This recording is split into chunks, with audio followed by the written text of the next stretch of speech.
très heureuse de vous savoir nombreux à suivre votre émission Carte sur table. En tout cas, tous les plaisirs est pour moi de vous présenter cette émission. En tout cas, dans cette émission Carte sur table, nous mettons tout sur la table. Nous parlons de tout et de tout. Voilà, pour le numéro d'aujourd'hui, nous parlons de l'art et de la spiritualité. En tout cas, comme d'habitude, je ne suis pas seule sur ce plateau. J'ai quelqu'un avec qui nous allons parler, développer autour de ces sujets. Il s'appelle Kevin Andrew Kita. C'est un conducteur des louanges, en tout cas, il est auteur-compositeur, en tout cas, je le reçois dans cette émission pour vous, dans sa casquette de musicien, de chanteur chrétien, à qui j'ai dit déjà bonjour et bienvenue dans cette émission. Bonjour ma sœur. Vous allez bien? Ça va très bien, merci. D'accord. En tout cas, dans notre émission d'aujourd'hui, l'art et la spiritualité, Papa Kevin, vous pouvez nous dire quelle corrélation y a-t-il entre l'art et la spiritualité? L'art est-il spirituel ou c'est simplement une sorte d'activité physique, intellectuelle, un truc de ce genre? L'art, évidemment, est une activité spirituelle. Il est vrai qu'elle touche plus l'âme, elle vient de l'âme, et l'âme est plus rattachée à l'esprit, voyez-vous, et ça se concrétise de manière physique. C'est l'expression de nos émotions, voyez-vous, et nos émotions sont conduites par l'esprit qui est derrière, voyez-vous. Donc l'art est tout au fond spirituel, avant d'être émotionnel et tout, ça commence par le spirituel. D'accord, l'art est spirituel en tout cas, avez-vous dit. Alors, en fait, est-il possible de chanter simplement? Parce que vous êtes un chrétien, en tout cas, je vous reçois dans cette casquette d'être chrétien. Alors, pour ne pas aller trop loin, vous êtes chrétien, chanteur chrétien. Alors, est-il possible de chanter un cantique simplement avec son âme et parvenir à toucher les cœurs des gens, sans pour autant peut-être l'apport direct en fait, du Saint-Esprit? Oui, il est possible, parce que n'oublions pas aussi dans le monde spirituel, puisque nous sommes là, bon, pas spirituel, disons, dans le monde en soi, nous avons trois aspects de choses, ou trois motivations derrière. Il y a d'abord Dieu, il y a l'homme lui-même, et il y a le diable à côté. Ce qui est vrai, l'homme est une entité à part, mais qui est toujours ballottée d'un côté ou d'un autre. Mais il peut arriver aussi que de soi-même, nous pouvions aussi chanter, composer un cantique simplement comme ça. Mais s'il faut aller dans le black or white, donc blanc ou noir, de manière stricte, on dirait que non, on est toujours poussé par un esprit derrière. Derrière chaque acte, derrière chaque art, il y a toujours un esprit derrière. Ça peut être son propre esprit, non? Parce qu'on a notre esprit, on a l'esprit des dieux. Quand je parle d'esprit, je parle d'un esprit supérieur. Donc, c'est soit l'esprit de Dieu ou soit le diable. Alors, je vais vous raconter une histoire dans une église. C'est une histoire vraie. C'est un frère avec qui j'ai partagé vraiment beaucoup de temps qui m'a raconté cette histoire. Dans son église, il y avait un frère, quand il était encore nouveau à l'église, il y avait un frère dans cette église-là, il chantait comme pas possible. Alors lui, avant de chanter, il prenait du chanvre. Il prenait vraiment du chanvre, donc Diamba, Meli, Penza, Diamba. Et quand il chante, je vous dis, en tout cas, Batoubazo, Lela, Batoubazo, Kweya, des gens viennent s'aimer en désordre. Mais par après, quand un jour, ce frère-là, il lui a demandé, mais comment se fait-il que yo, au Yembaka, hein, avant que tu viennes chanter, que tu montes sur la chaîne pour chanter, tu prends du chanvre. Mais comment se fait-il que Batou Bazalaka autant touché? Il a dit que, après sa réponse à la Bible, non, parce que je travaille l'âme. Vous êtes musicien, comment vous pouvez expliquer cela? Oui, comme je l'ai dit tout au départ, l'art, elle touche l'âme, elle touche à nos sentiments. Voyez-vous, présentement, je peux faire un chant, simplement me dire que non, mon but, c'est simplement toucher l'émotion des gens. Et même bon, qu'on se le dise, hein, chaque fois que nous composons, c'est sur ça que nous nous basons. Nous cherchons à toucher une sensibilité quelque part. C'est pourquoi même l'art n'est pas forcément universel. Ce qui touche l'un ne touchera pas forcément l'autre. Ce qui touche l'autre ne touchera pas forcément l'un. Donc, nous partons toujours sur base des émotions et c'est au travers de ça que nous communiquons un esprit derrière. Voyez-vous, l'âme est une porte que nous ouvrons pour introduire l'esprit derrière. Donc, l'âme est une porte par laquelle on frappe. Il n'y a pas de musique sans toucher l'art. S'il y a une musique là qui fait du bruit, tout ça, c'est n'importe quoi. Tu vas passer. Tu vas passer. Tu vas même pas rester là. Alors, pour le cas de ce frère, il a bien dit, il a travaillé l'âme. Mais qu'est-ce qu'il communiquait derrière? Parce que les gens aussi, l'église, les gens étaient touchés, les gens venaient s'aimer, tout ça. Maintenant, on va dire quoi? Ces gens-là étaient réellement bénis ou soit c'est simplement en fait parce que leur émotion a été touchée, c'est pour cette façon que ça a produit cette réaction? Tout justement, vous avez répondu à la question. Donc, leur âme a simplement été touchée. Pour quelqu'un qui est averti, il sait distinguer ça. Voilà pourquoi même la Bible parle du discernement. Voyez-vous, dans la Bible, il y avait des jeunes gens, j'oublie souvent leur nom, qui ont voulu chasser des démons simplement comme ça. Au nom du Dieu de Paul, au nom du Dieu de Paul, ils ont voulu faire les choses simplement parce que ça s'est fait. Mais ils ont été frappés. Hein. Voyez-vous. Et il y a aussi dans la même Bible l'exemple d'une dame qui ne faisait que crier sur Paul. Celui-ci est le serviteur de Dieu. Il disait des choses vraies. Mais Paul, après 2 jours, a finalement discerné que ça, ce n'était pas un bon esprit. Alors que la dame disait des choses bien. Voyez-vous. Donc, c'est le même cas pour le frère. Il peut bien chanter.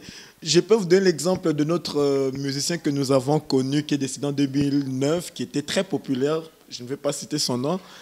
Quand il chantait, il faisait ses concerts. On voyait que les gens entraient en transe.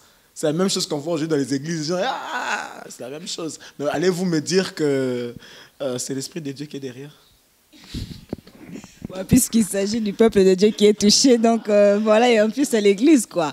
Bon, ceci me ramène à vous poser une question de savoir, en fait, comment savoir que tel ou tel chant est inspiré des dieux? Comment le savoir?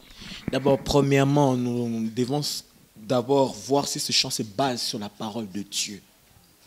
De 2, est-ce que c'est centré sur Jésus, la personne de Jésus? Et de 3, il faut avoir le discernement. Parce que quelqu'un peut bien chanter Jésus, mais au fond, il n'y a rien. C'est le discernement, c'est le Saint-Esprit qui atteste en nous que réellement que ce qui est fait est de Dieu. Ok. Alors, voilà, le Saint-Esprit atteste en nous que réellement cette œuvre vient de Dieu. Alors, est-il possible qu'un païen chante un cantique voilà, destiné aux chrétiens? Un cantique doit être chanté à l'église, un cantique chrétien, si je peux dire ça comme ça, et que voilà, le peuple de Dieu soit également touché par ces cantiques-là? Je dirais non, ça n'engage que moi. Je dirais non. Pourquoi je dirais non? Parce que Dieu n'attend pas de nous d'abord ce que nous lui offrons, mais c'est d'abord le fond de nous-mêmes. Si nous-mêmes nous ne sommes pas agréés de Dieu, ce que nous donnons n'est que du brouhaha. Et tous ceux qui vont être emportés par ce chant-là pourront être qualifiés des personnes qui manquent le discernement du Saint-Esprit. Voyez-vous.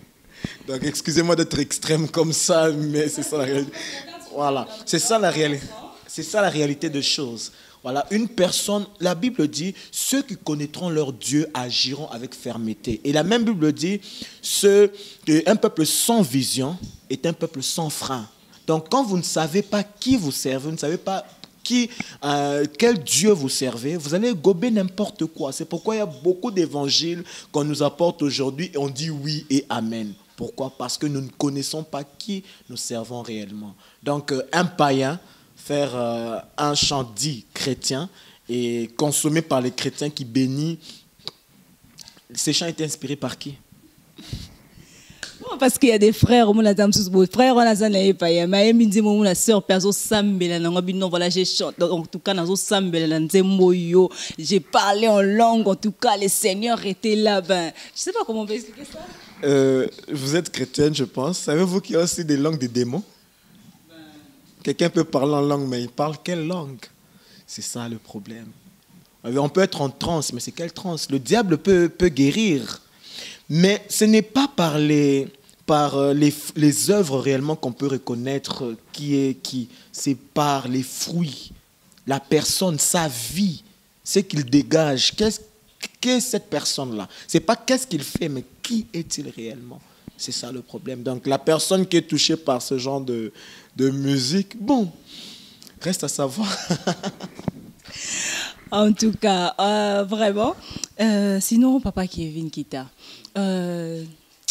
Il y a un phénomène déjà, c'était un fléau, un vent qui a soufflé actuellement dans les camps des chrétiens, beaucoup plus dans le domaine des musiciens, la musique, tout ça, là, ça a frappé beaucoup d'artistes musiciens.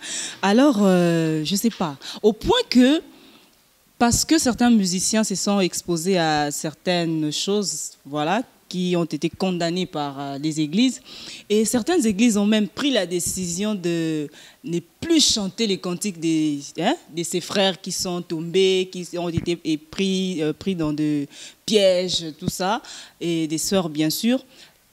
En tout cas, est-ce que c'est une bonne attitude? Parce que un frère qui est dans les Seigneurs, il a composé des cantiques qui ont béni l'Église, et parce qu'il est tombé, alors les églises prennent la décision de ne plus chanter ces cantiques. Est-ce que ça une bonne attitude de photos par rapport à Nabango? Parce que cette personne elle est tombée plutôt. Mais après quelque temps, le Seigneur l'a récupéré, voilà, il s'est rattrapé, tout ça, et il a continué sa marche. Mais nous étant battus, hein? Peut-être Rokoye Baté que non, voilà, l'intimité, cette personne a arrangé sa relation avec le Seigneur. Mais malgré ça, même si les églises prennent ces décisions-là, mais est-ce que ces chants que ces personnes ont chantés, Kalawana, esprit anima qui bango qu'il fasse pour que est-ce que esprit ango pende et bungi pendela pour que toyem barasu banzemboana te, parce que s'il faut les juger, peut-être les condamner, il faudra le faire par rapport au présent.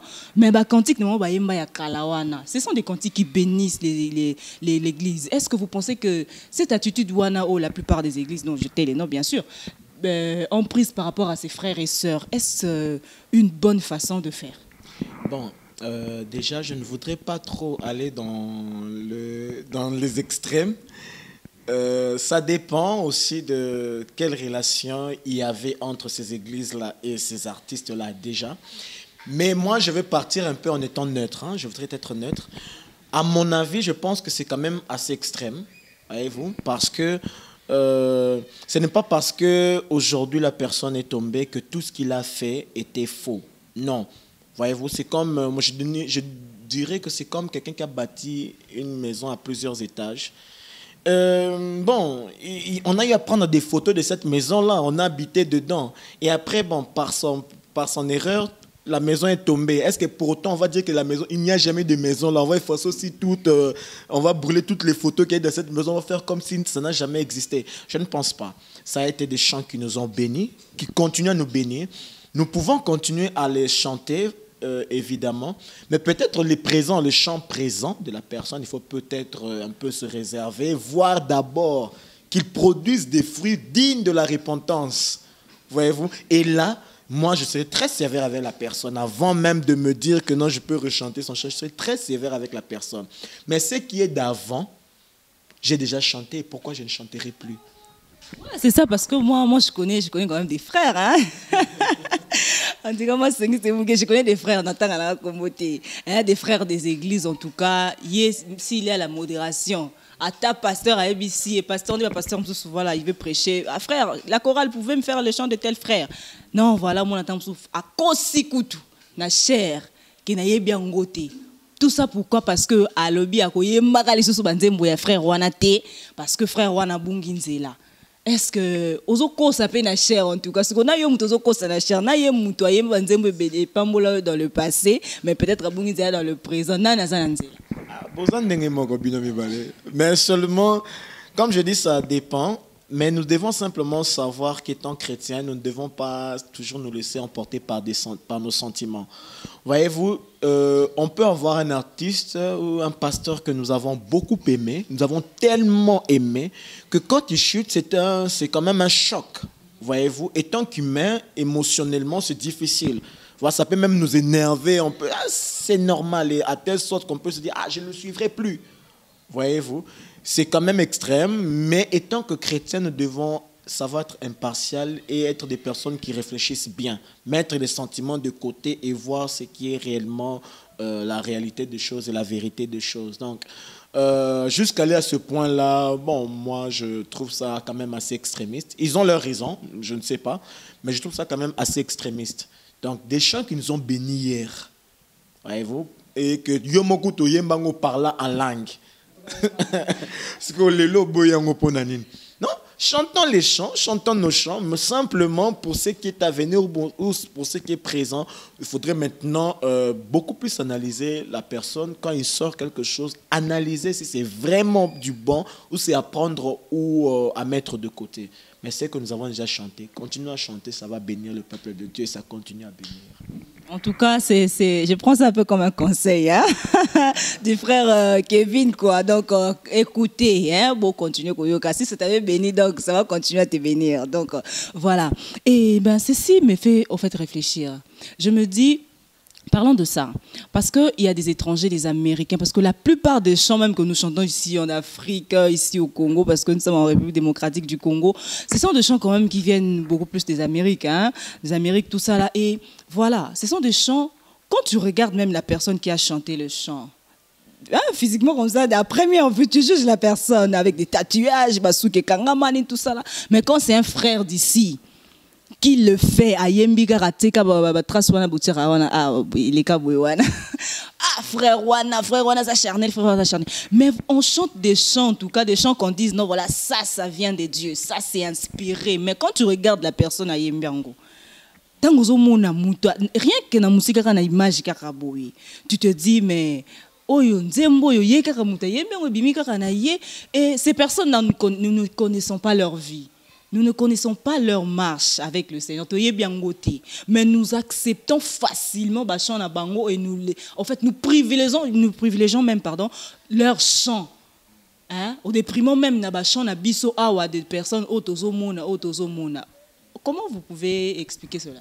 Bon, déjà, premièrement, j'aimerais faire sortir un aspect des choses. Il y a quand même aussi un problème culturel. Il y a l'aspect culturel.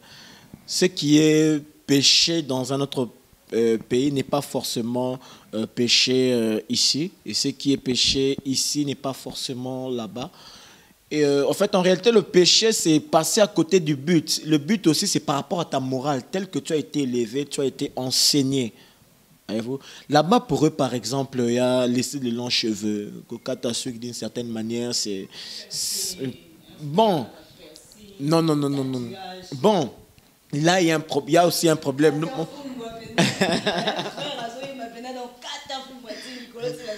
Voilà, moi je parle de la culture, mais je ne parle pas de la pudeur. Là, maintenant, nous touchons la pudeur. J'allais en venir. Il y a par exemple certains autres aussi qui ont eu un passé. Par exemple, les tatouages. Il y a certains tatouages qui ne partent pas. Il y a des tatouages. Je connais même un frère à moi qui œuvre aussi dans mon église, qui a, dans son passé, il a fait beaucoup de tatouages sur son corps. De telle sorte que c'est même difficile même à cacher. Ce n'est pas pour autant qu'on va lui dire de ne plus servir, qu'il est damné. Non, pas du tout. Il n'y a rien qui est impardonnable. Voyez-vous? Mais les conséquences restent. C'est comme une personne qui a commis l'adultère, il a eu le sida. C'est parce qu'il a eu le sida que le Seigneur l'a forcément rejeté à jamais. Non.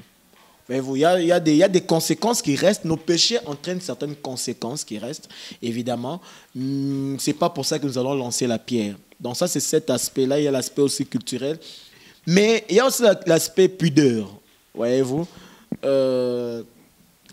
tout au début, à un certain moment, je disais, il faut aussi voir le fruit. On ne regarde pas d'abord l'œuvre que la personne présente, c'est aussi le fruit. Voyez-vous, je peux regarder, je regarde d'abord son attitude, sa manière de s'habiller, sa manière de se comporter. Toutes ces choses-là, quand la personne ne reflète pas le fruit de l'esprit, ça ne passe pas. Mais est-ce qu'ici, on a l'habitude de faire ça dans un frère Moroboye, je ne sais pas moi, Kirk Franklin ou Donny, tout ça là, avant Yokanze Mounaye, tu fais des recherches sur sa vie, comment est-ce qu'il vit, comment est-ce qu'il mène sa vie, tout ça là. Est-ce que l'église vit tout ça, est-ce que tout ça là? Bon, personnellement, moi je le fais. Et il y a beaucoup d'artistes que j'ai arrêté de suivre. Personnellement, je le fais.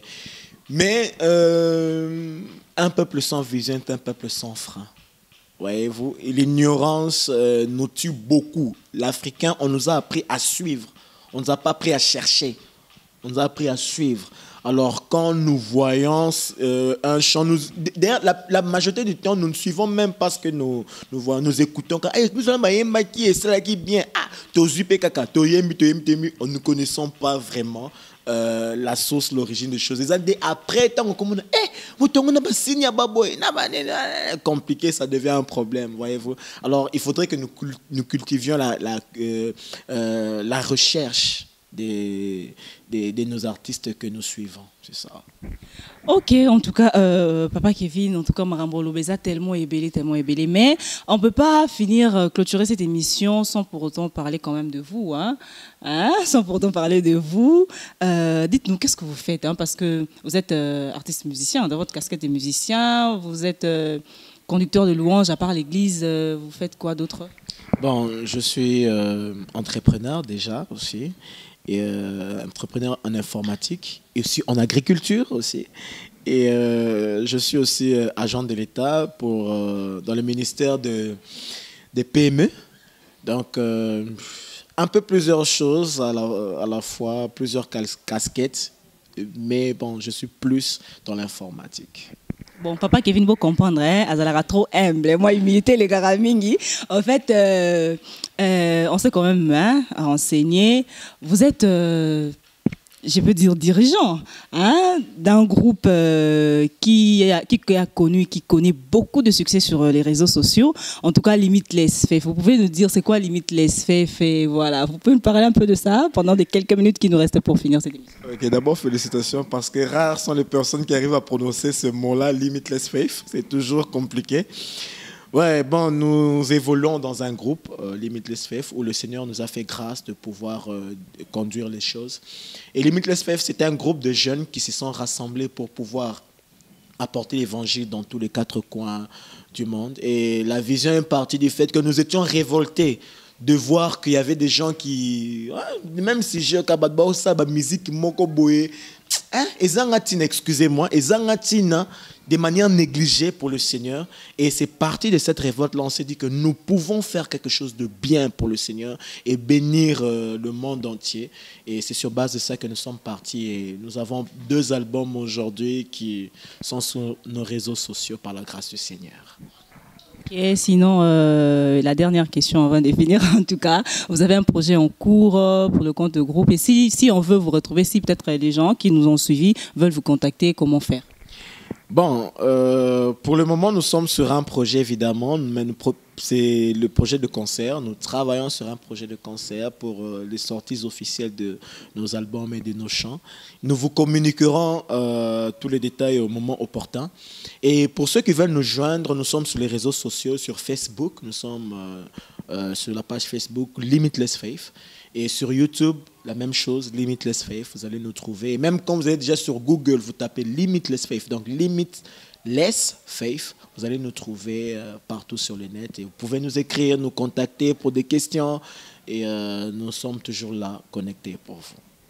Sinon, un mot quand même pour ceux qui nous ont suivis, voilà, et un mot aussi pour demander à ceux qui nous ont suivis de pouvoir s'abonner également à la chaîne Walim TV. Oui, en tout cas, je nous invite à nous abonner sur la chaîne, à liker, à partager surtout. Et par rapport à notre émission, j'aimerais vraiment souligner pour nous, chrétiens, conducteurs de louanges, musiciens, développons la connaissance de la parole du Seigneur. Développons le don de discernement. C'est ce qui manque beaucoup dans les derniers temps. Nous allons facilement aller vers le chemin en dehors parce que nous n'avons pas le discernement des esprits. Donc prions beaucoup pour cet esprit-là afin que tout tatabana mingi. Et puis tout ce qu'on boit qu'il a trop soutenons-nous. On dit les linges ça se lave en famille. Voyez-vous, et c'est très important. C'est l'une des choses qui fait la faiblesse de nos églises aujourd'hui. Donc c'est un peu ce que j'aimerais nous dire. D'accord, Papa Kevin Kita, Andrew, en tout cas, moi j'aime bien ce nom, ce prénom Andrew Kita. Ça fait un peu trop européen, américain, Andrew. En fait, en tout cas, le plaisir a été pour moi de vous recevoir dans cette émission. En tout cas, nous sommes arrivés à la fin, mais ça, c'est pas la dernière fois. On l'aura encore pour d'autres sujets, pour parler encore pourquoi pas du groupe, des projets de groupe en tout cas. Et quant à moi, je vous dis merci beaucoup, merci de nous avoir suivis pendant cette émission Carte sur table. Je vous appelle à vous abonner massivement à votre chaîne Walim TV et sans oublier aussi Benita Digname parce que n'a pas de problème, n'a pas de problème en tout cas. Témoigner Christ Télévision avec Benita. Je vous appelle aussi à vous abonner sur cette chaîne-là. Voilà, ça va vraiment beaucoup vous édifier. Et quant à moi, je salue tous les frères, toutes les sœurs des Limitless FF, hein, parce que bon, on est vivant quand même. Na beau temps comme pour ça, na beau salut Misusu, normalement mais prochainement en tout cas, il y a d'autres, toi je peux pas te rater. Il y a de risques avant, mais en tout cas que Dieu te bénisse mon frère et merci à vous qui nous avez suivis de partout. Il y a Dolga à partir du Canada. En tout cas, je vous aime beaucoup. À très bientôt pour un nouveau numéro de votre émission Carte sur table. Au revoir.